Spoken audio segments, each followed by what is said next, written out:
Ji, over to you. Thank you, Amritavani ji. Radhe Radhe. Thank you, Sunil Bhai and Madan ji, for a wonderful session, like always.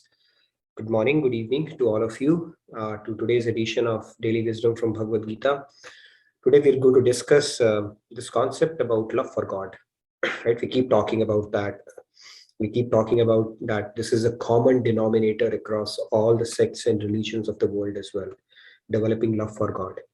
However, um, most, if not all of us, feel handicapped. We don't see something, there's nothing tangible. And how do we develop love for something which is a bit abstract for us? We haven't seen, experienced, and stuff like that. And that is where we are going to have a bit of a discussion and take inspiration from our scriptures and look at some of the analogies in this world, what we are truly capable of doing, to see how we can utilize some of those tools to actually progress on this path, including giving ourselves enough reasons and arsenal to actually develop love for God. So with that, let me get started. I've taken a few references from Bhagavatam, and we're going to revisit one of our shlokas. Just a quick back gear we will take, and then we will discuss, get into the depth of this topic today. So let me share my screen and we'll get started with our opening prayers.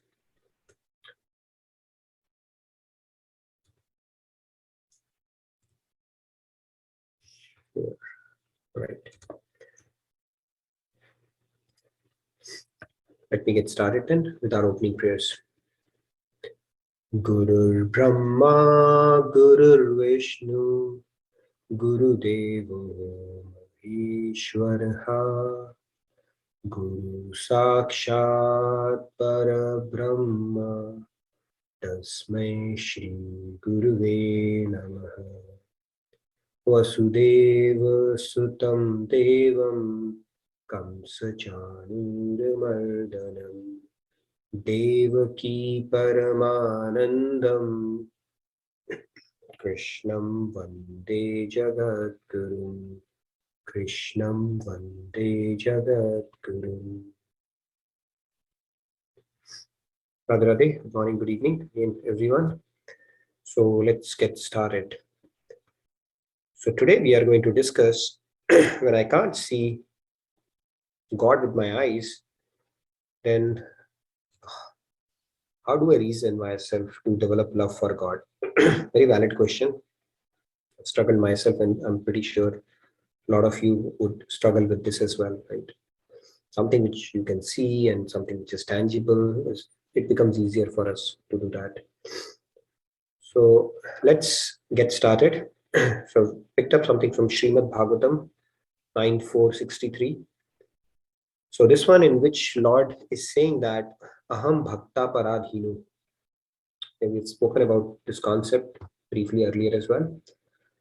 Basically, what it means is, although God is supremely independent, God is called Gunatit. He's not tainted by any of the gunas. Right? Yesterday also we were discussing about those 4 divisions of society. God is beyond that. Even though in his leelas he may take on a role of a kshatriya or a shudra or a brahmin, multiple roles, right? Because he's in a leela, doing a leela, but then he's beyond all those gunas. He's not somebody who can get tainted with gunas. And God is supremely independent as well. Okay, he's not the doer because he's not bound with any karmas. He just provides the energy. He's the supreme enjoyer. He's supremely independent. That's what our scriptures tell us. However, the same God is saying, Aham Bhakta Paradhino, that I'm enslaved by bhaktas. So, Supreme Personality of Godhead is saying, Brahman, God, Ishwar, Lord is saying that I am completely under the control of my devotees. Indeed, I am not at all independent. So, although he's supremely independent, but he gets enslaved by bhaktas. And then further on, he goes on to qualify to say that because they are devoid of any material desires and I sit within the pores of their heart, what to speak of my devotee, even who are devotee of my devotee are very dear to me. Now, the definition of devotee is that one who is surrendered to God, right?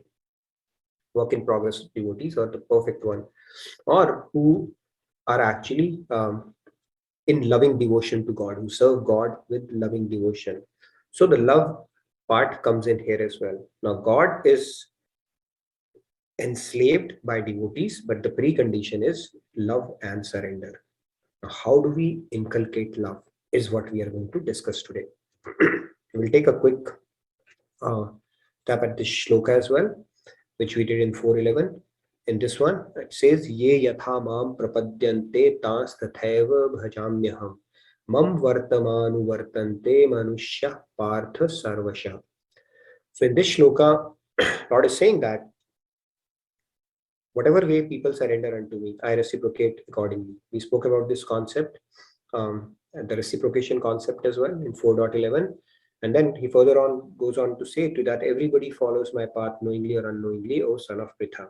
Now, for us to make God reciprocate, obviously the quality of our thoughts and the quality of the emotions that we feel towards God, the higher they are, the more reciprocation we'll get.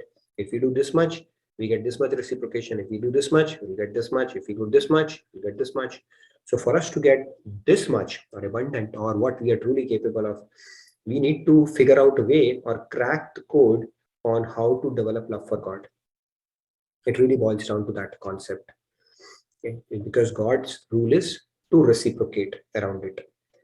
Let's look at it, a quick revision of that reciprocation concept as well before we get further. So God says that even in material world for that matter, we shower our love and affection on somebody whom we love. Right? Whom we love, we shower. That's a natural consequence. However, we are second guessing. Does the person love me the same way as I do? There's absolutely no way to know that. We can only second guess around that. That maybe, maybe not. I think I love this person more than this person loves me. Or in some cases, you may say, no, this person loves me much more than I am capable of loving. So those kind of second guessing can continue. However, in God's case, He's given a very simple formula that in whatever emotion you're going to love Him, or for that matter, whatever intensity you bring to that emotion, He's going to reciprocate that. How much? To the same quantity, same extent, same emotion.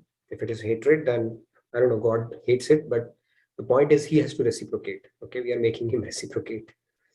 Um, and the third one is at the same time, He doesn't, there is absolutely no delay of even a few nanoseconds. He has to do it. That's His rule. Right? God being God, He's also follows the letter, His rule to the letter. So at the same time, He's obliged to reciprocate. Now, if we need love from God, now the formula is already cracked. We need to love God. We all need love from God. We all want to be loved by our parents. And here we are talking about our divine father and our divine mother. And if you want to establish a loving relationship, we better figure out a way how to develop those sentiments. Love is a pretty intense emotion, right? It moves the entire planet. Even in the animal species, you can see that the manifestation of love, how a sparrow feeds their kids or a cow waits for the calf to come back in the evening. So this is an emotion which drives pretty much the entire universe. And and that is something that God says as well. I am obliged to reciprocate when you do that. And if you can develop love for God, that is the whole gist of the entire scriptures as well. So for all the chantings that we do, with Sahasranama, the Vedant, and big recitations and all the intellectual stuff that we do, if it does not translate to love for God, it's actually a mechanical exercise. Pure mechanical exercise counts for nothing actually. It may help you swell your pride that you are a knower or carry a lot of knowledge, but then spiritually speaking, it has really not contributed much. Right? So, and this is something which I'm going to get into that concept as well. So yeah, God reciprocates, there's an even balance. Unlike in the world where it might be a little imbalance in relations depending upon how intensely you feel for that relation. But in God's case, no second guessing. How much God loves you? You can ask yourself, how much love do you have for God? And the God reciprocates accordingly. Very simple formula. Now let's get into the love aspect for God. when we have not seen him, right? This is what we want to tackle little bit, taking some analogies and all. So let's start with the story. Okay, stories always help drive home the concept, and no better story than what Maharaj Ji tells. So here is a maid. She's cleaning up the house, and while cleaning up the house, she finds a ring. She finds a ring, which looks okay to her. So it's a ring, okay? There's a joke with ring as well, right? That people who wear this ring, sometimes they call it suffering. So anyways, it's a bad joke. Married people say that, by the way. But okay, she finds a ring which looks precious, but she's not very sure how precious it is. She thought, okay, it's a ring just like any other ring, and it might be, worth maybe 20-30 bucks. So she takes it and just puts it, and by the way, she found it at her own house only, not where she was working. So she picked it up and put it somewhere, saying, okay, it must be 20-30 bucks, right? Ring is a ring after all. And she just kept it there. And after that, somebody comes, and apparently that guy had an eye for precious stones. Not everybody has an eye for precious stone, right? If you, I, or some people look at a precious stone, it may look like an ordinary stone for us. Only very few people, they say, right, Johri, Hire ki tarash, Johri ko, like they say in Hindi. So some kind of a person who had a good eye for those details, he came to that her house, and when he saw this ring, he said, this looks like a pretty precious stone in that ring. It must be worth at least 1 million or 10 lakhs. Now her eye widened when she heard that. Okay. Now something which was pretty insignificant for her, just a few moments back, all of a sudden there is an attraction towards it. And there's a bit of an attachment and love towards it as well. The moment she came to know about it. However, she was not very sure. She said, all right, maybe not, who knows, right? Then she says, okay, let me take it to a professional. So she actually goes to a jeweler and shows him this. He says it has to be minimum 5 million, 5 to 6 million, 50 to 60 lakh. I have never seen this kind of a stone anywhere. Where did you find it? The moment she heard that, right, now she was confirmed that, okay, it is not an ordinary thing. Now it is confirmed. Two people are saying it, and not some ordinary people who know what they're looking at. And obviously her affection and love and emotion, everything swelled up for that ring. She said, who's going to work now? I don't need to work anymore. And something which was very, very insignificant for her, she came across, all of a sudden now there's a huge amount of attraction, attachment, and love has developed. That, she took it and kept it with care and started cooking up all the nice stories in her head, the possibilities of her life. Now that, she's going to land into 5 to 6 million with this ring. Now, what happened actually in this whole scenario? Did the ring change? What changed her perspective around this ring at all? Anybody wants to really talk about it? And before we get into the concept, through some more analogies around it.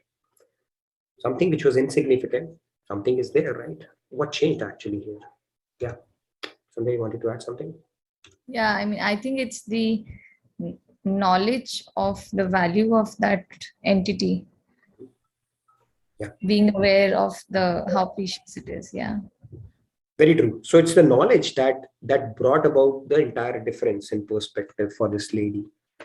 Until she did not have a knowledge about something, it was something like any other thing, run of the mill stuff for her. The moment she gained the knowledge, now her eyes have widened up. Our emotions have started, building towards that thing, and attachment has started coming, because she knows her self-interest would be really fulfilled by this, right? Whatever she desired in her life, one ring, and she has hit a jackpot in life. So that knowledge has started making a lot of difference, right? So in this case, she has seen the ring. So that knowledge is evident. Pratyaksh praman, right? Pratyaksh praman, which got validated by the experts, the bona fide authorities, and they said, so there's a reason for that. It's very evident. So for as long as she did not know the value of this thing, absolutely nothing. Now that the value of the ring is becoming evident to her, obviously her attraction and her love towards that object has transformed. So that is one aspect of it. Let's look at it through another analogy. In this case, she has seen the ring. She's gotten it verified, right? Now let's look at another example. So in previous times, like my mom and dad, I think they were still a little advanced, I would say. They exchanged their photographs before marriage, which was pretty advanced for them at that point. But they used to say that their grandfathers and all, they would not even know whom they are getting married with. They will just know the name, and they would get to know on the day of the marriage, this is a person who will be your life partner for the rest of your life, and they would accept it. Right? Now let's look at it through a contemporary example, how this thought process unfolds. So here are the two ladies who are going on a rickshaw. Right? It's a pretty common sight in India. Right? Girls when they travel in rickshaw. And then there are some guys who are ogling at them. Okay? That's again is a pretty common sight, right? In a lot of gullies in India, the strongest goon of that thing, he will take liking to a girl, and then everybody in that gully would know that no messing around with this girl. So these guys are ogling at these girls, and obviously the girl did not like it and said that to this guy, look at that loafer, he's ogling at me. She told it to her friend, and then her friend says, obviously she didn't like that fact, nobody likes that. So her friend tells her that don't you know that guy is actually the one you will be getting engaged to? So your parents are looking for a guy, and he's the one. She had that information. And then she said, oh, really? Now, all of a sudden, there's a transformation in what she was feeling for this guy. Okay, that can happen as well. Something changed, right? Now it's like, okay, somebody who's complete stranger, and now he has been introduced. He's the guy that my parents have been talking about. And although I have not seen him, but he's the guy. So there's a bit of an attraction towards that guy, and that repulsive thought process that she had. I mean, one can say not everybody would have that, but something's changed just by this knowledge that this guy would be mine, kind of a deal, right? That can happen as well. So what has changed here in this case as well? Again, the same question to take the conversation further. What changed actually? The knowledge. There's some other aspect in act here as well, in action here as well. What is that aspect? When somebody would, okay, I can say a couple of hands. Let's hear before we go further. Asha ji, Radhe Radhe. Radhe, Asha ji. Radhe Radhe. She thought that he is going to be her. जब अपनापन मन में आता है तब चीज के लिए बिल्कुल ही दृष्टि बदल जाती है. तो ससुराल में जाने के बाद भी अनजाने लोगों को लड़की अपना लेती है. जब अपना मान लेती है तभी ये डेप्थ ऑफ लव क्रिएट होता है और attraction or everything gradually it happens, but the main thing, the starting of that apnapan, I think so. Very true. Beautiful, Asha ji. Very nice. Yeah. That changed in her mind when you start thinking somebody's mind, right? That started changing her perspective. Let's hear. I can see a couple of other hands. Yeah, Shri Ramya ji also says that it's the perspective that has changed. Yeah, drishti badle to srishti badle, right? They say in Hindi. So you change your drishti and srishti starts changing as well. Yeah. Let's hear from Lakshmi ji and Pragya ji quickly. Yeah. Radhe Radhe Lakshmi ji. Yeah, Radhe Radhe. It's the same thing. The attachment of mine, it is mine. Like it's going to be the mine. So that self thing and attachment towards that guy makes the difference of her thinking and. Yeah. You start building some kind of a connect there. That okay, this guy would going to be mine, and some kind of that feeling starts manifesting for sure, and that starts changing everything about how you perceived it to begin with. Yes, Pragya, have to hear from you. Radhe Radhe Pragya ji. Radhe Radhe Nitin. Your Radhe voice is and everyone. Yeah, this beautiful topic. and knowledge that all of us are pursuing. It's so powerful that it has the ability to transform us. And as we just now said, srishti wahi rehti hai, drishti badal jati hai. What one line that I found very endearing from Asha ji was, rishta establishing a relationship. वही लड़का जिसके लिए वो लड़की चप्पल निकालती है and feels like, you know, detesting and repulsive, the minute she gets the knowledge that he's the one she'll be marrying or getting married to, she starts seeking him, sneaking glances at him. So that powerful is knowledge. So, and establishing a relationship with God. I just wanted to quote from a lecture I heard in the morning from Maharaj ji, कि सारे संसार के लोग ऊपर ऊपर चल रहे हैं और इसी के नीचे धन गड़ा है, that वो पूंजी हमारे अंदर है और बाहर आनंद ढूंढ रहे हैं. So वो परम सिंधु आनंद कंद ब्रजेंद्र नंदन हमारे अंदर बैठे हैं और हम बाहर, like we are running like a deer in the desert searching for a mirage. Yep, Kasturi. Kasturi. So yeah, this line was very endearing कि मैं तुम्हारा, और अंदर बैठे श्री कृष्ण मुस्कुरा रहे हैं कि मैं तुम्हारे भीतर बैठा हूँ और मेरी ओर देखते ही नहीं, सबकी ओर देख रहे हो संसार में except looking at me. So we need to establish that relationship कि we are sentient because of that sentient soul within. We are alive because of that God seated within. We need to have establish a relationship with him. And जब relationship बनाएंगे, जब आशा जी बोली जैसा, तो अपना लेते हैं और फिर एक प्यार बन जाता है उनसे. Thank you. Radhe Radhe. Beautiful point. Yeah, it reminds me of Kabir's Doha, right? Said पानी में नींद प्यासी, से देख देख आए मुझे हासी. So it's exactly the same. God is pretty much everywhere around us, but then it's just like that ant going on a sugar hill and coming back with an salty experience. Why?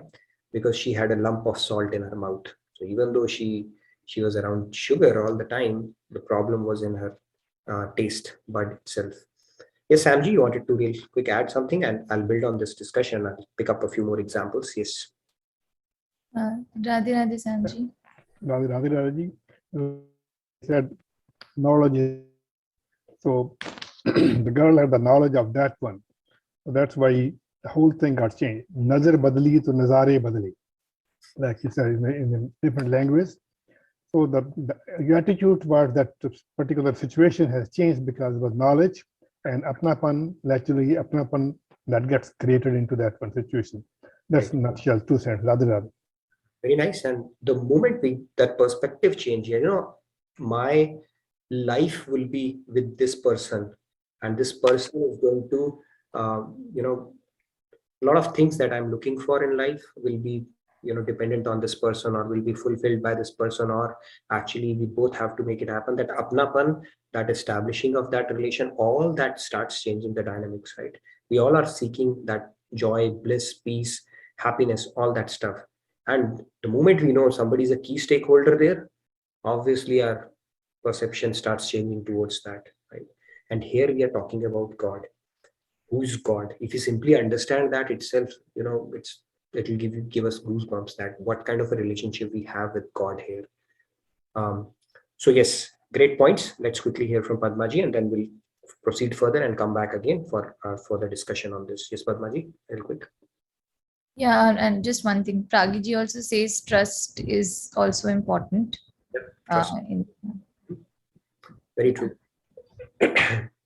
Yeah, Radhe Radhe, Padmaji. In this case, right, the personification that she has in her conditioned mind, right, around that relationship, in this particular case, like the husband and wife, so the personification of the mind, whether it came from scriptures or whether it came from parents, that oneness of that relationship, which is whether you actually, have that personification in your mind, like Shiva Parvati, the combination, right? Vishnu Murti and Lakshmi Devi, the combination of that relationship and the personification that she has in her conditioned mind, which is oneness.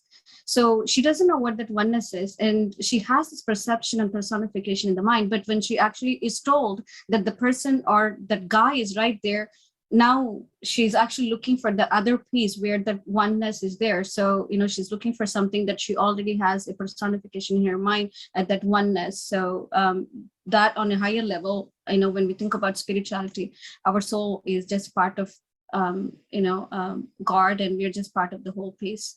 That's how I see it. Yeah, great point. Very true. And that's what seeking. And at the end of the day, Shivaji says very beautifully, he says, we are all Swarthi, and we will continue to be Swarthi for as long as we are not God realized. We don't have to feel bad about that. But if we only if we understand where our true Swarth lies or will get fulfilled, then also think, our job will be done. Because our true Swarth will be hull or will be solved or will be fulfilled once we attach to the ocean of bliss, because our soul will never be satiated. It will say, no, something is still missing. Something is still missing. I need more. I need more. That is why we have an intense desire for that bliss that we are born with. Nobody teaches us to be happy, right? Does anybody teach any kid to be happy? Did teacher teach us in school that you need to be happy and not be sad? Or if you are sad, if you don't cry, then you will be given a penalty of 100 rupees. Has anybody told us that? No. When something bad happens with us, we have experienced failure or we lose a near and dear one, why do we cry? Is there a penalty? Will court take us to jail if we don't cry? No. That is also part of feeling happy. Tears are also basically a phenomena for us to feel light. So nobody has taught us to be happy, and still we seek happiness. Right? It's kind of a wonder of this world.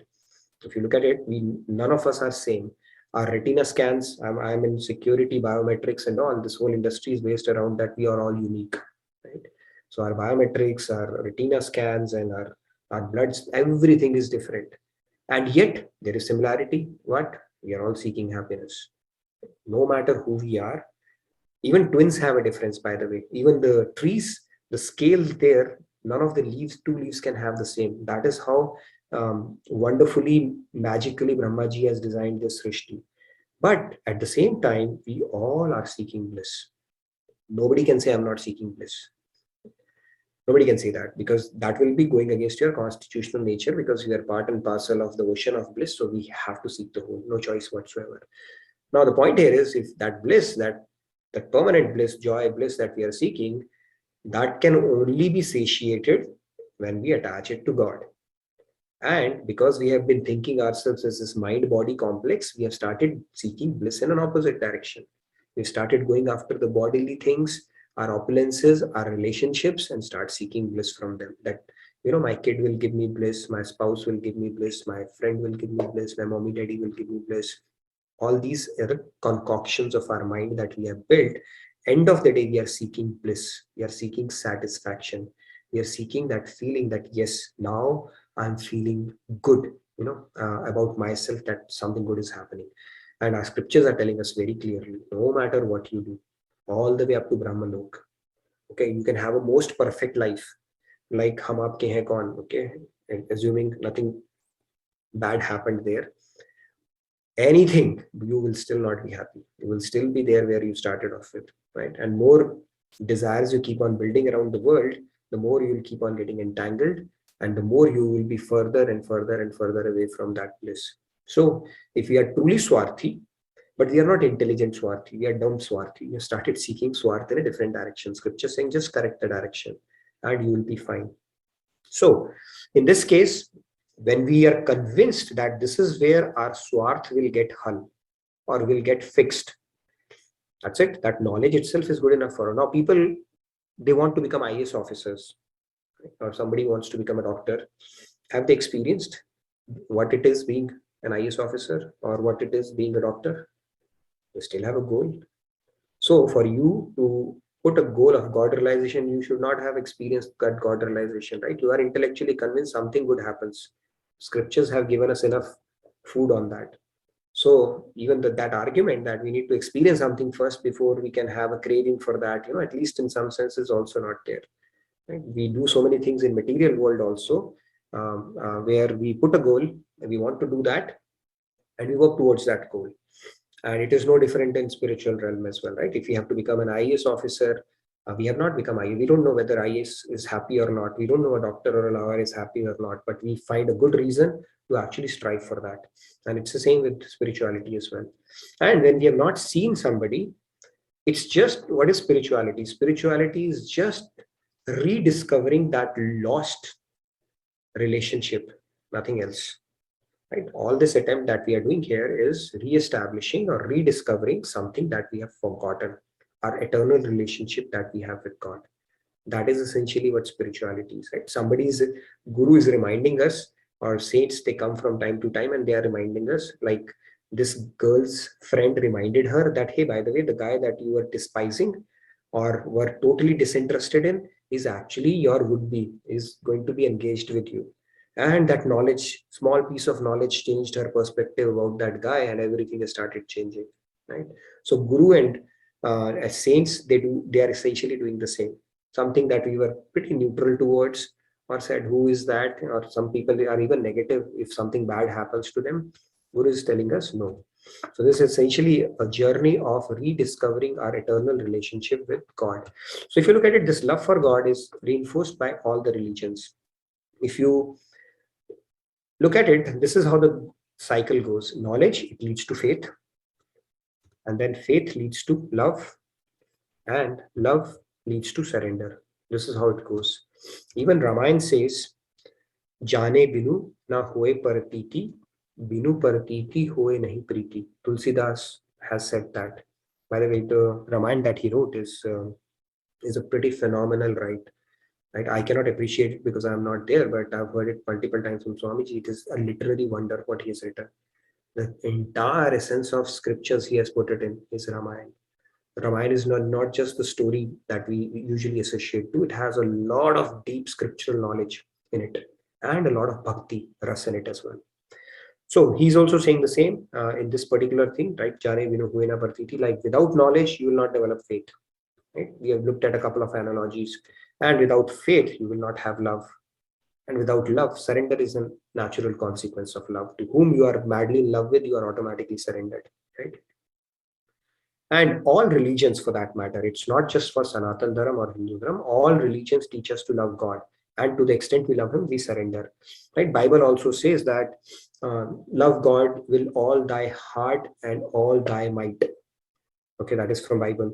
So, what is the common thing here? There, he's also talking about love.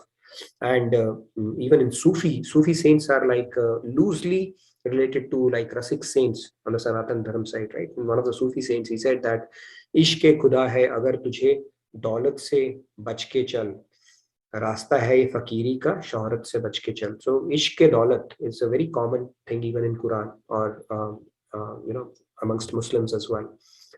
The common thing here, the key thing here is that this is a common denominator across all the religions, where there's a lot of emphasis in developing love for God.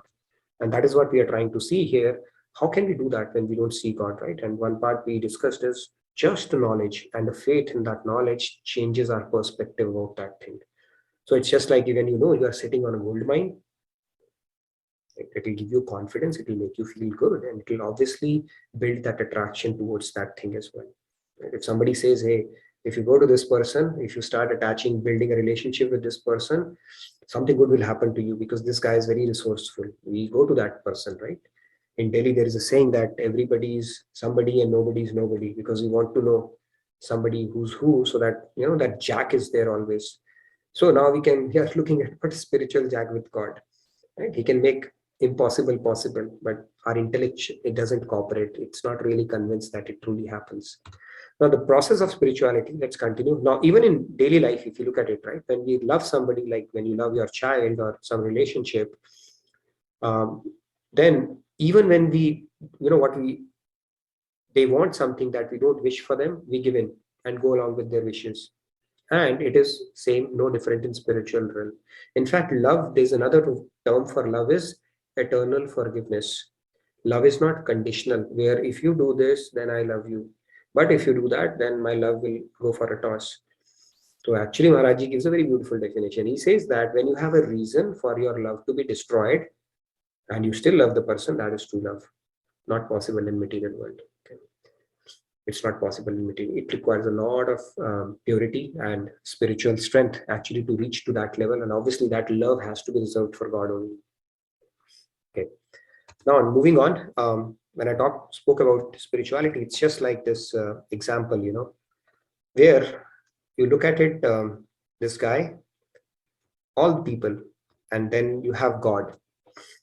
Now this concept is actually, you alone are mine and I am also yours. Okay, Swamiji Maharajji has written a beautiful bhajan on this.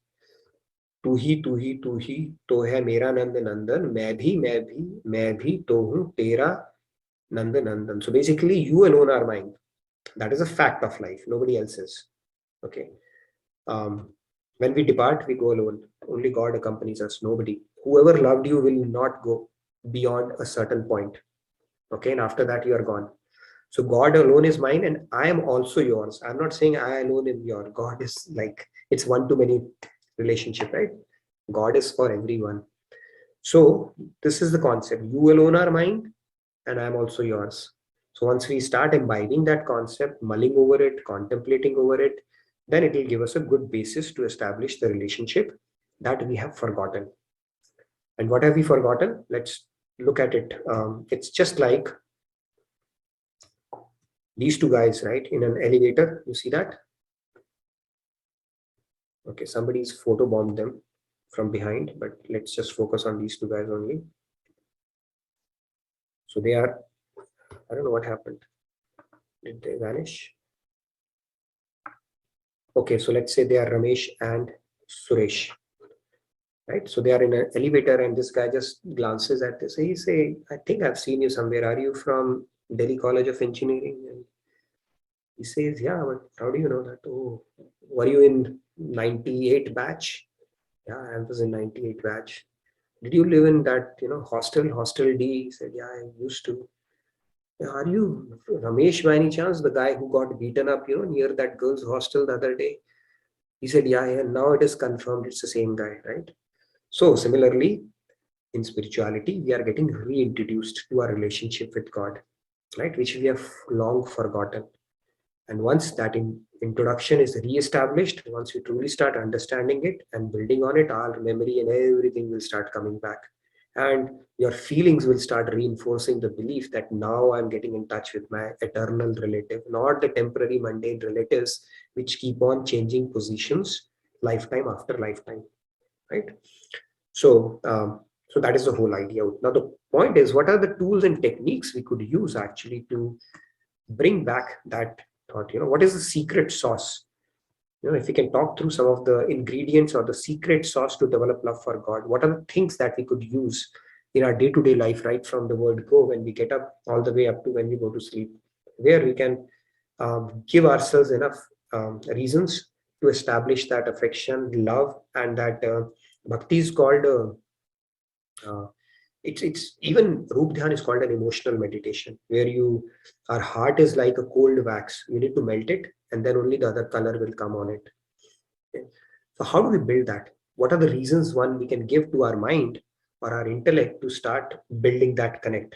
Because that is the gist of all the scriptures. So we can complete the entire Bhagavad Gita, but if we have not understood how to work towards developing love for God, then we are missing the point.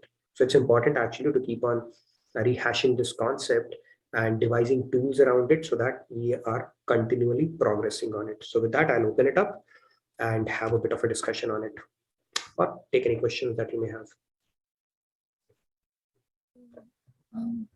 Rita ji, Radhe Radhe. Rita ji, are you there? Yes, I'm here. Radhe Radhe.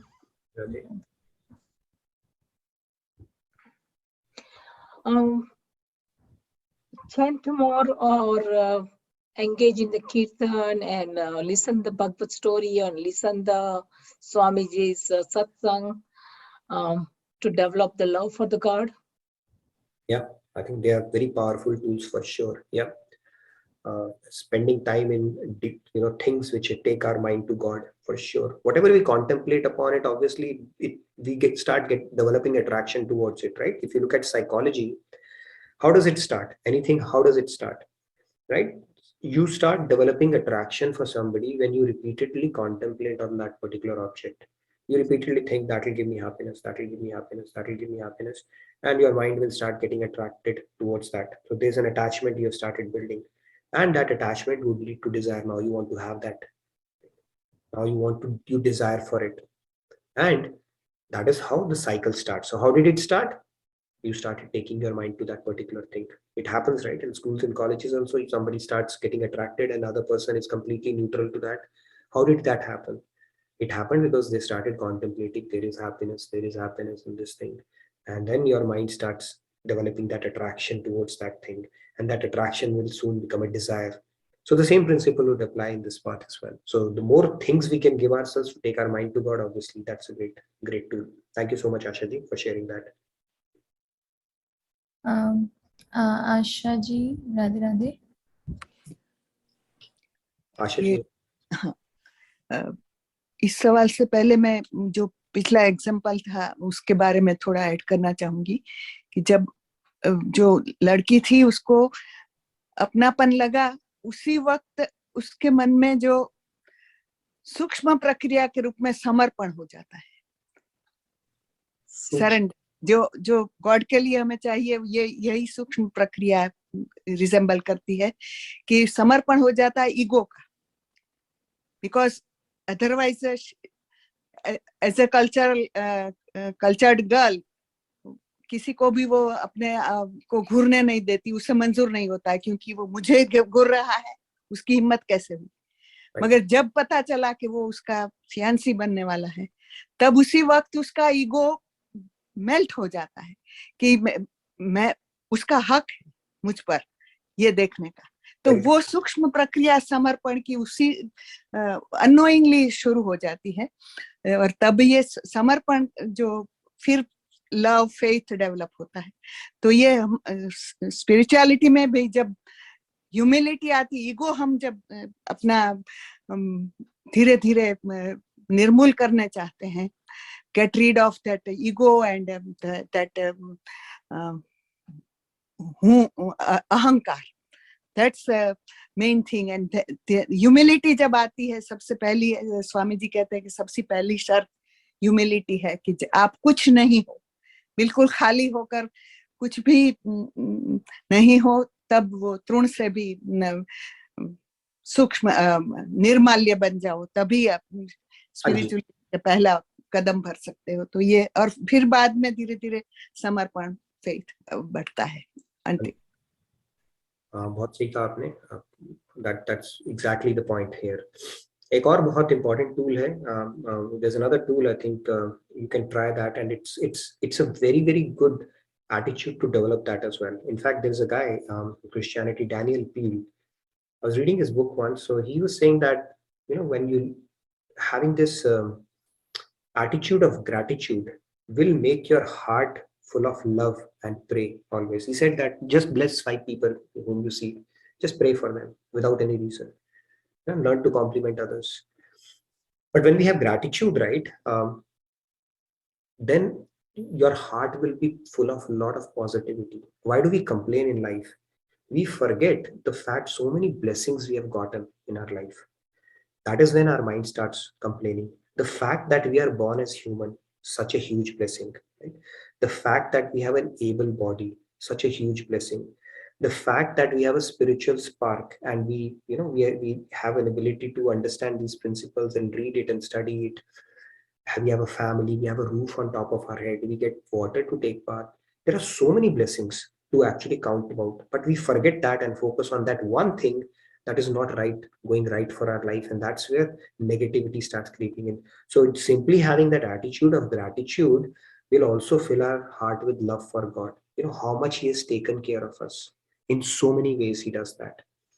So that gratitude for small things in life, that also can be a great and a powerful tool to develop love for God. Just think how much He has graced us so beautifully, right? There's a story about these two soldiers who were in a minefield and they lost one of their legs.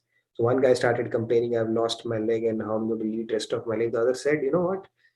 I'm focusing on the other one. At least I have that one. Just the attitude change around it. What you have, focus on that as opposed to what you could have had or what you are missing.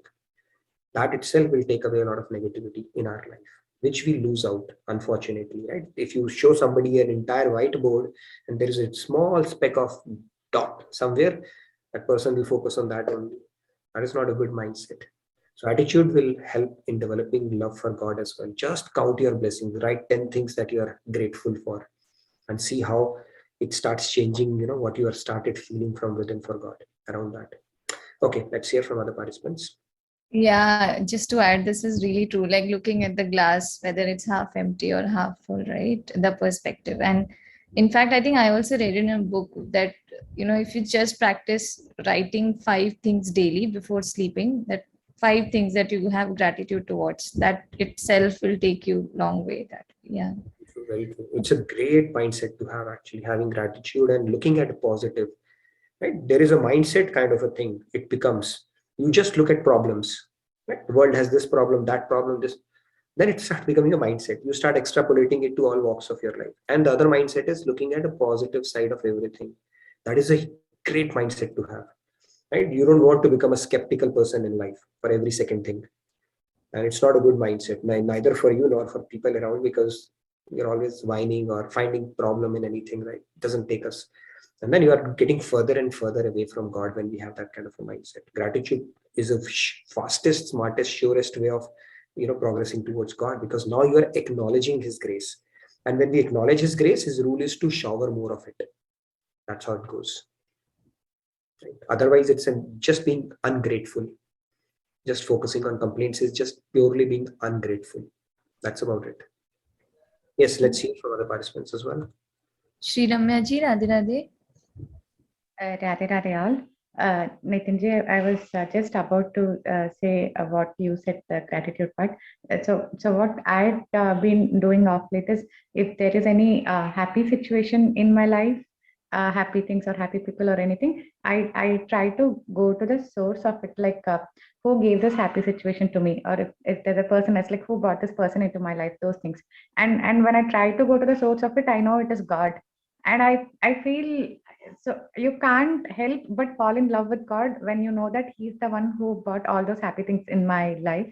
So at least when there is something good going in my life, or when there is something happy in my life, I go to the root and I ask, like, who got this situation, and I am feeling thankful to God, and that's helping me a bit. Wonderful. Very nice. Great mindset. It's a very beautiful way of doing that, right? Go to the source and just have a silent gratitude to God that, okay, you have made it happen for me and make me feel good. So very nice. And when the going gets tough also, then also we say, okay, God, give me strength now to clear it, rather, and not get into a complaint mindset. That's what our scriptures are telling us as well. Right? Yeah, that's a great mindset, right? The saints, they used to say, God, don't spare the rod for me. Okay, that is the mindset they used to have. But we want good things only from God, right? That may not be the case always. But we have to trust Him that He gives us the test that we are capable of taking. He's not going to give us a test that will just break us down completely. He'll give us tests that are well within our reach, and tests that we can actually pass. He knows that. So we have to trust Him on that for sure. Okay, let's hear. Swati ji, Radhe Radhe. Yeah, Radhe Radhe.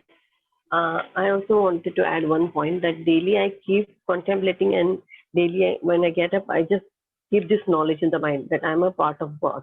He is my whole and soul. He is my beloved, and I have to love Him. And after this knowledge, I keep on that I have to serve Him. I am His part, and He resides in my heart, and He is in everybody's heart. So I should love everybody, give happiness to everybody. So this daily I keep, like, He is the creator of Ananta Brahman, and that God is in my heart. So I'm feeling that proud that He resides in me, and I'm so wealthy. I don't need this spiritual wealth. I am already wealthy. And then gratitude to Him that He has brought me on this path. So I thank Him daily that how I was not here before, but no matter. I came late, but even though I'm so happy that at least he has brought me on this way. Yeah, So that daily I practice. it's a huge blessing. If you really think deeply about it, it's like, oh, doesn't happen just like that. We are hearing stuff that came out from God's mouth. Okay, and created this and Nayak. We are hearing and talking and trying to understand what he spoke for ordinary Jivatmas like us.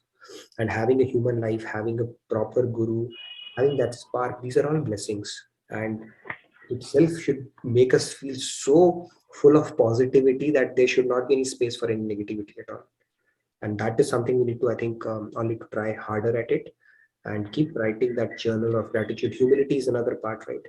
Surdas Swamiji was telling the other day, he would write things that Mocho Kon Kutilal Khalkami and all that stuff. And then his guru advised him, rather than doing such dedication, why don't you start glorifying God? That is also being humble. And then he dovetailed it towards that direction. So humility is another part that can draw a lot of God's grace and can actually make us um, admire God more. How great He is. Somebody like me is making us do such kind of a thing. How great He must be, kind of a deal. So great. Let's hear. I can see a few more hands. So continue. Pragya ji, Radhe Radhe. Radhe Radhe, Nitin and Sandhya and everyone. Yeah, it's such a beautiful topic that I couldn't stop myself from sharing my bit. Just one line. इश्क की दौलत मिली अब और क्या मिले, इश्क की दौलत मिली अब और क्या मिले, वो चीज मिल गई है जिससे हमें खुदा मिले. Wow. Heard it from song. Very nice. Yeah, ये सब स्वामी जी and महाराज जी के somewhere I had heard, and it was so endearing कि वो it actually comes to my mind कि वो दौलत मिल गई है, वो पूंजी मिल गई है, with that jackpot that you say. Yeah, we have we have got that jackpot. Very true. So what has happened till now?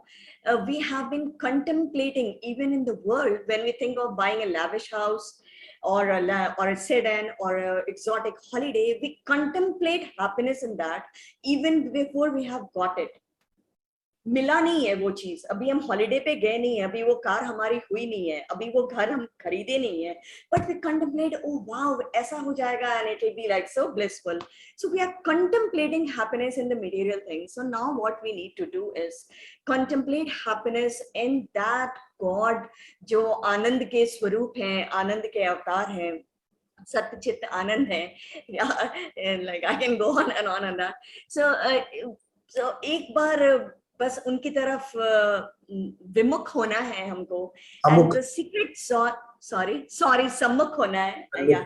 And so the secret sauce for me, I will say, is Maharaj's bhajan, and all of you must have experienced in Swamiji's kirtan that bliss that we get.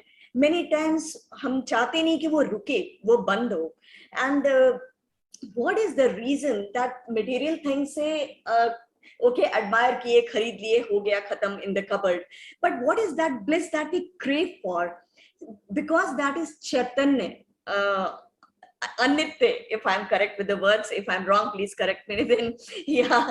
So yeah, Chaitanya. Anitya. Yeah. So it is like continuously mil raha hai, the bliss that we get out of that satsang. So it is, ये समुंदर के किनारे होकर क्यों admire करना, oh it's so deep, oh it's so beautiful, oh this is the color of the sea, उसमें थोड़ा डुबकी लगाएं, and then we get the feel of it. And the secret sauce for me, at least, it's satsang. It really takes you in a blissful state. And of course knowledge, ज्ञान का तो बहुत importance है. Maharaj ji, Chaitanya Mahaprabhu, Swamiji, everyone emphasizes, and as you had illustrated through examples, the mere knowledge changes our perspective. Thank you, Radhe Radhe. Beautiful, very nice. Dubki ke aap to gotakhor hai, so it was very nice to hear from that standpoint. Beautiful. In fact, if you look at it in material world, two things, you can always make a note of that very clearly. This is how it goes. The acquisition of that particular thing will take effort. Okay, and to some extent give you some kind of a pain and misery as well. Maintaining it would take effort and give you pain as well. maintaining it, right? You may build a big house first of all, okay, and then thuk will happen. And then now you have built it, now you're maintaining it because the roof has started leaking and all. I'm just giving you an example. With everything, pretty much it happens like that. And then losing it gives you pain. Hey, what is going to happen? I need to give it to this kid, that kid. Or, who's going to live here? Why did we create such a big house? Who's going to? So then leaving also gives us misery. So in material world, all the three things: acquisition, maintenance, and letting, basically once it leaves or you have to let go of it, it gives pain. In spiritual realm, the entire process is blissful. You enjoy when you are trying to progress in this path. You enjoy when you keep on progressing. You can't maintaining is also great, basically, because you start feeling that bliss. And there is absolutely nothing of getting snatched away, because God is going to preserve it for you, right? They say we play so many gambles in our life, right? Like bade satta khel jate hain log, but if you play satta on God for a change, just see what happens, right? In fact, it is said that jitna humne, the amount of time, emotions, thoughts we have put in this world, even if we had put in 10% of it or 1% of it, we would have realized God not once, multiple times. Multiple times. Just think about it. So that much emotions we have already spent on this world, and we continue gambling on this world, that I will get happiness from this world one day. Scriptures tell us no, don't. I mean, it's like trying to extract butter out of lime milk. It looks white, but butter will never come out of it, no matter how hard you try. Great, let's hear. I can see a couple of other hands. Are there any announcements as well you wanted to make? Can I just quickly make announcements? I'll just share the screen. Sure.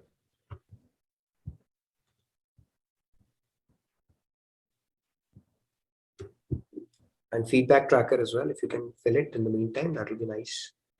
Yeah, so I've already posted the links for different announcements. I'll just describe them now. Yeah, we have this so beautiful a fundraising initiative for education and healthcare that we've already discussed. So if you haven't had an opportunity to visit this link and contribute in whatever possible ways you can share, spread this information across and also donate. So please do the needful. Swamiji is in US and he's touring in different places. So check this website and utilize the opportunity to hear the blissful life transformation sessions. We have the International Festival of Yoga coming up from June 15th to 21st.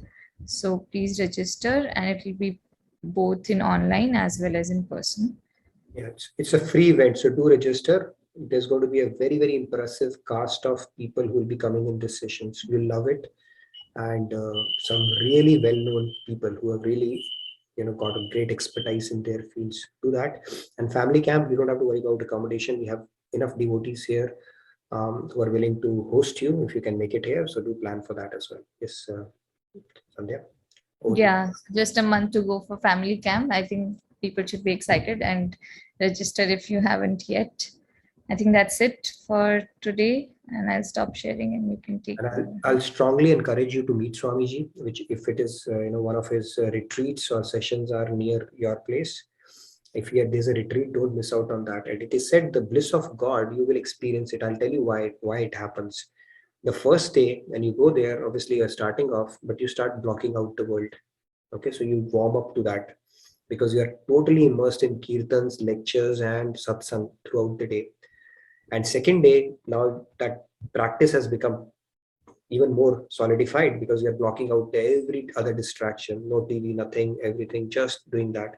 And third day, you experience that halka sa bliss of God, and then that's where people say the third day was the best day of my life. And that third day of every day starts becoming the best day of your life. Okay, that is how it goes. It's beautiful, has to be experienced. So don't miss out on that opportunity if you get a chance. Okay, couple of hands. Let's take those and please fill out the feedback tracker in the meantime as well. Yeah, all the links are there, so please do the needful. Rupa ji, Radhe Radhe. Radhe Radhe everyone. Actually, when Nitinji was giving the topic, about the two girls and all, I just remembered one thing when my dad was there. He used to always say, how you girls manage, I don't know, after marriage, how you adopt yourselves to a new home. If God has asked us to do that, I would have never did that. Leaving my total family and going into a new house and adjusting with new people, it's really very hard. And how you girls are managing it, and how you can say leaving your parents, it's really God's gift for you all. I really worship women and girls like who really take this in their life. It's not easy. And as a father, when my girls are leaving, because we have 3 daughters and 1 son, when my girls are leaving, it's painful for us, but they are going into their life. I really wish good for them, but still, leaving my daughter itself is not acceptable for me. And how a girl leaves total family and lives in a new environment, and how you are going to stay there. And he used to say all that. Then he used to appreciate us. So that was the first thing. And second one is actually the thing is I don't have kids, but always I used to feel that I don't have kids, and whenever I see kids, actually we both, me and my husband, love kids, but like we could not have that, and always it was painful process for me whenever I see kids. That's the emotional touch always I used to have, and still I have it. I'm not saying it, but in this couple of years, how my life is going on, the ups and downs, what are going in my life, I started feeling like maybe my life is going to be like this. That's why God did not give me kids. Maybe that was the reason for it. But still, nothing can fill that gap. But still, I feel like maybe God has taught something for me, because my life, whatever the ups and downs are going on, thank God I did not have kids at that moment, I feel. But again, I feel like I would have had kids. But sometimes I always answer myself that God has taught something good for me. That's it. Rupaji, thank you for sharing that. First of all, the challenges that you've had in life. I think in all the cases, we just have to trust God for a lot of things. There are only 2 plans in life, right? One plan is what we make for ourselves, and the other plan is what God has for us. And we have to trust Him that His plan is better than what we think our plan is, for whatever reasons, right? So when He does something, when He doesn't give something or does something which is not in accordance with what we think is better, He has a better plan for us, or He's saving us from a greater danger. We have to have that trust, and that is where that trust, faith, needs to be solidified even further around these concepts, right? Narsi Mehta, if you look at the saints, their attitude towards life, his entire family was burnt. He lost his kid and wife in that fire, and he said, okay, Krishna, maybe that was your desire. You took away, whatever remaining attachment I could have had in life, and now I can only focus on you. So that is the attitude of saints towards, some of the material things which will not go our way. So I would say just have faith in God, and I see you're pretty regular, and Bhagavad Gita is what you have gotten associated with. So again, start counting the blessings, and it will easily offset the blanks that you feel in your life.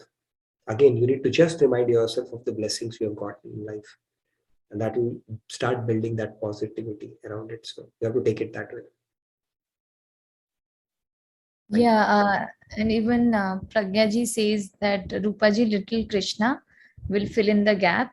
Shower all your Vatsalya on him and see the magic. You have little Krishna to play around with in your mind all the times. Think about it. Dovetailing everything, all the desires, material desires towards God. So you have a great opportunity. Maybe that's God's plan for you. But yeah, thank you for sharing that. And I'm sure you'll be much happier in this journey than you ever thought you could ever be. So that much I know for a fact. And I'm glad you're Lakshmi ji and you both, it's always a pleasure to see you both. You recite, and you've been very regular. I see that. It's very nice. And you got one of your friends, Sandhya ji, as well, right? Not our Sandhya. There's another Sandhya ji. The other day she sang very beautifully. She's your friend as well, right? Yeah.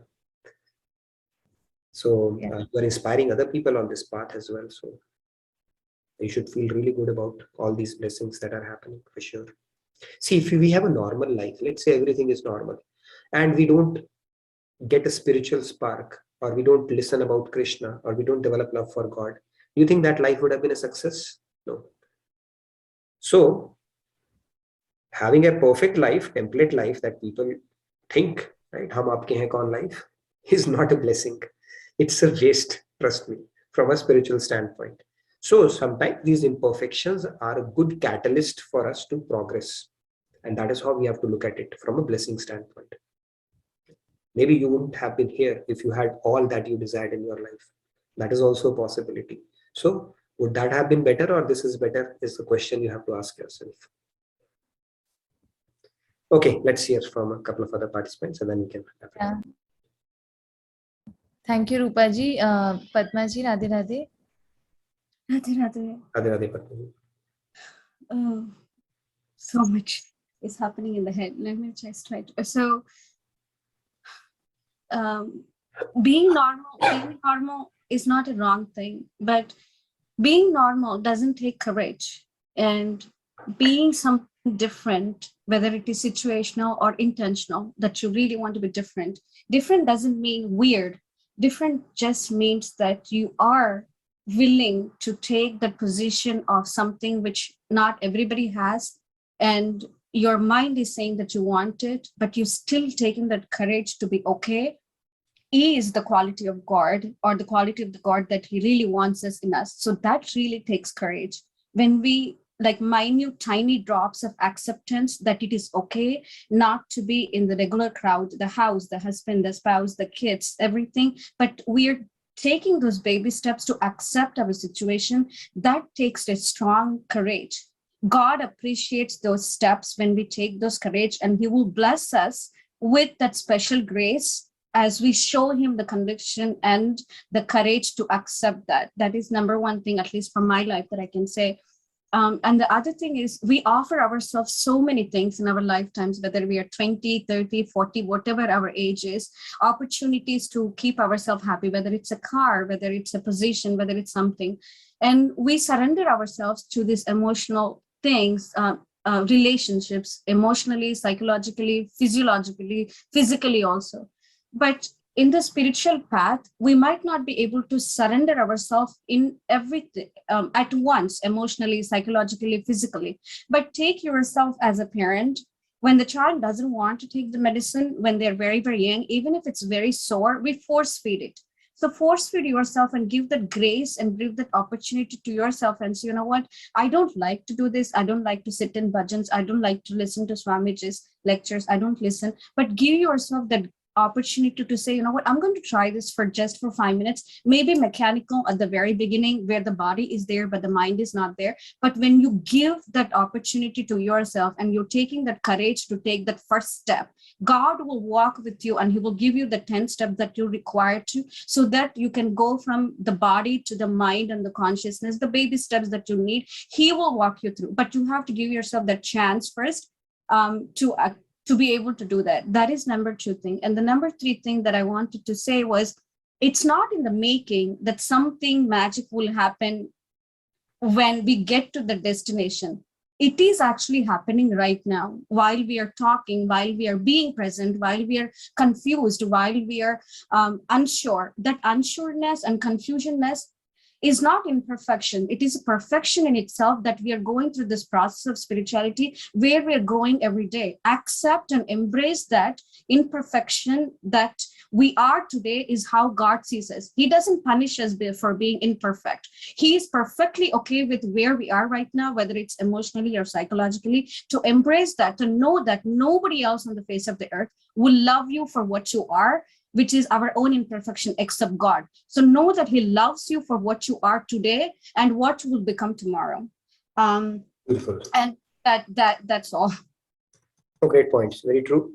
One line that I heard from Swamiji really sums it up very nicely. So maybe you want to put it down in your rooms there. That what he said was, everybody is perfectly situated where they need to be. Okay, it's a very profound statement. So the journey itself, we have to make it blissful. It is blissful actually on this path. And like I always say, right, it is a hand-picked, custom-made course for each one of us in every life. The lessons that we need, the learnings that we need to have, it's hand-picked course designed for each one of us, tailor-made course for each one of us. Nothing is happening just by chance or by coincidence, right? And like you said, Padmaji, reversals, in fact, there is success or failure. You replace failure with there is either success or learning. There's no failure. Success or learning, no failure at all. That's how it is throughout our lives. And also, Swamiji, one more thing, beautiful thing he said, like, let's make the journey so enjoyable that we don't even care about when the destination comes. Right? We are on this path. I mean, just think about that grace. It's such a beautiful journey, and working on yourself and trying to build a connect with the Brahmandanayak God, and so many things to count our blessings for and feel blissful about day in, day out. Great discussion. Last one we can take, maybe if we have time. Yeah. Radhe Radhe Asha ji. Radhe Radhe Asha ji. Radhe Radhe.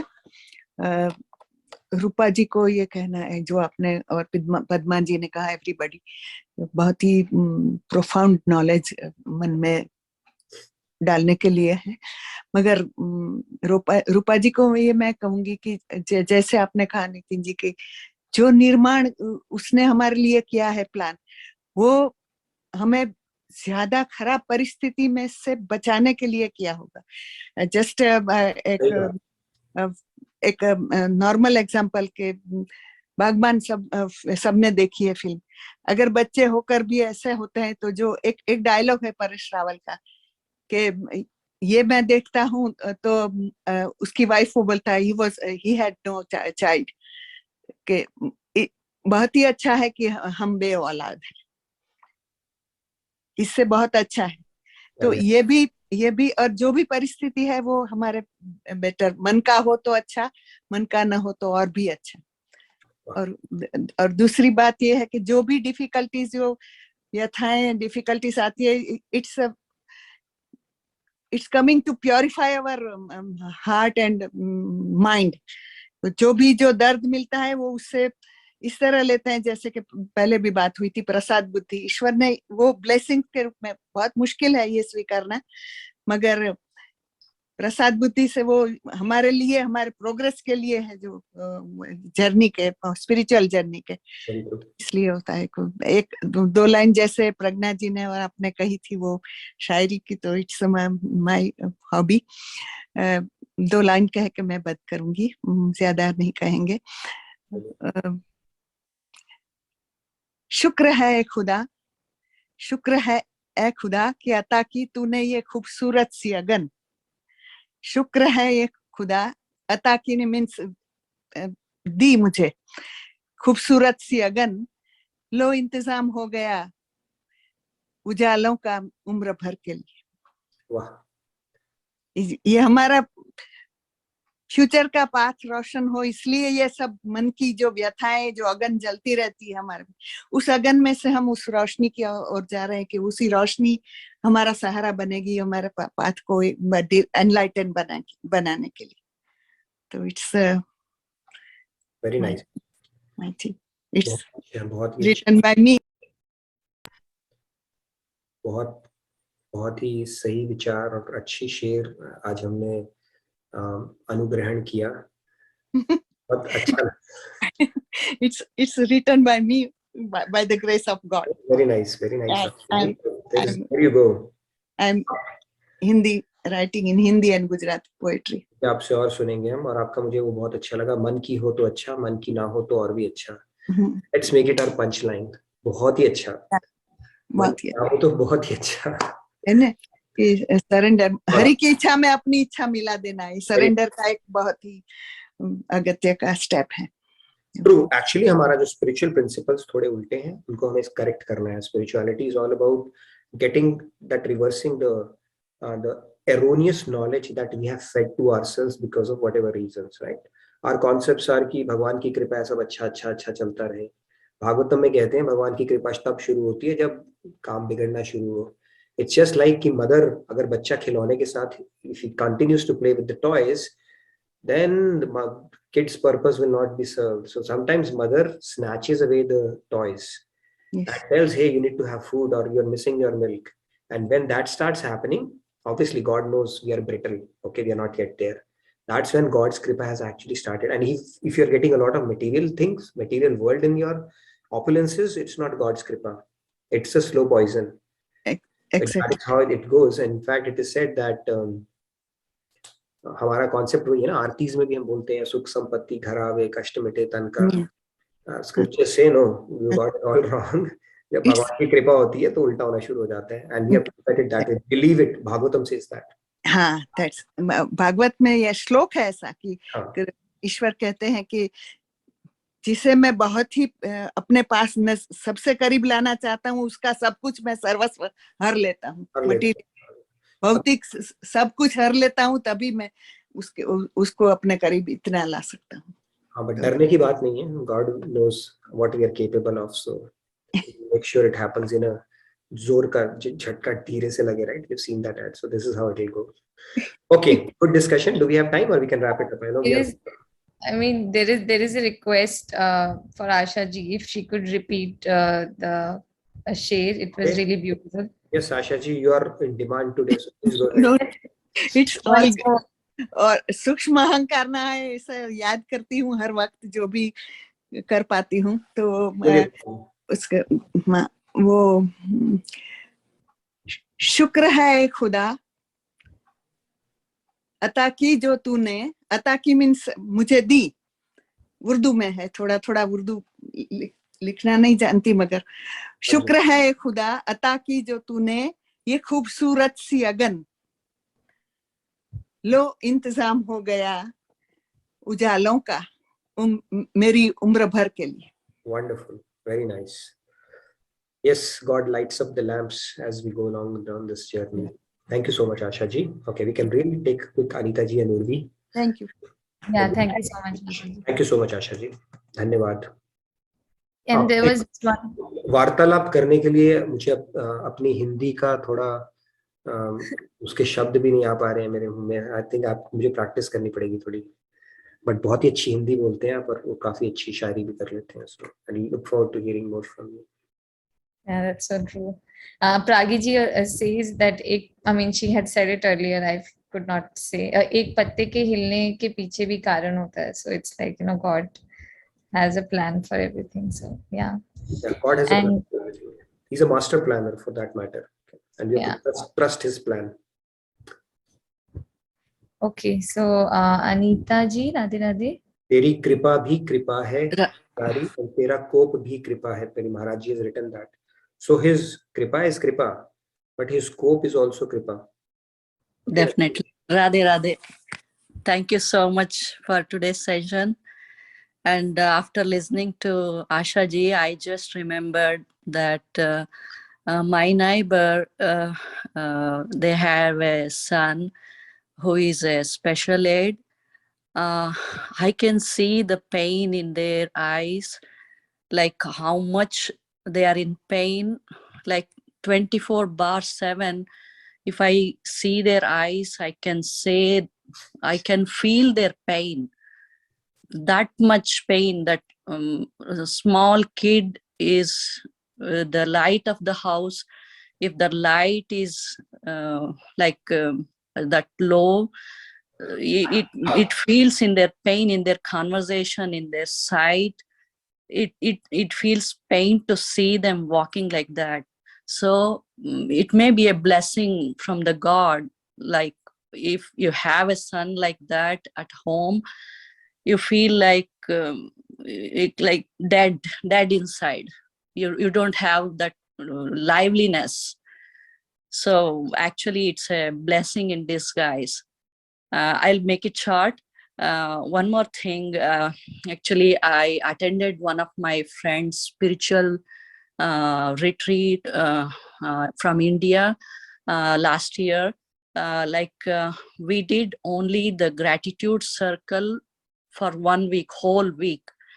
Like we were thanking what and all we can thank for God, for everyone, for friends, relatives, and whatnot. You can count the furnitures, the things we use, utensils, everything, whatever you name it.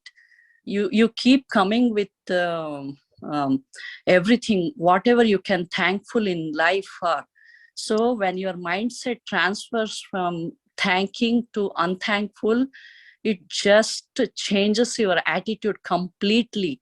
So just that gratitude itself is such a blessing, like it changes you from negativity to positive altogether. Thank you so much.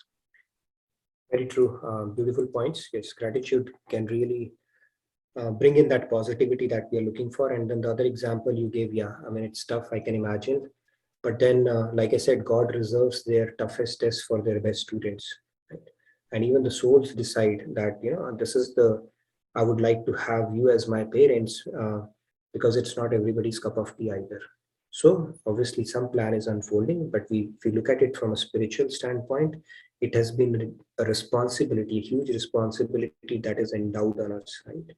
And if we are actually looking at it that way and channelize it for the growth of our kids and for our own spiritual growth, that is the right way to look at it, as opposed to getting into that pitiable mindset and those kind of things. So, but yeah, I get what you're trying to say. It's easier said than done, and very difficult when it is on your face, especially with your kids right in front of you.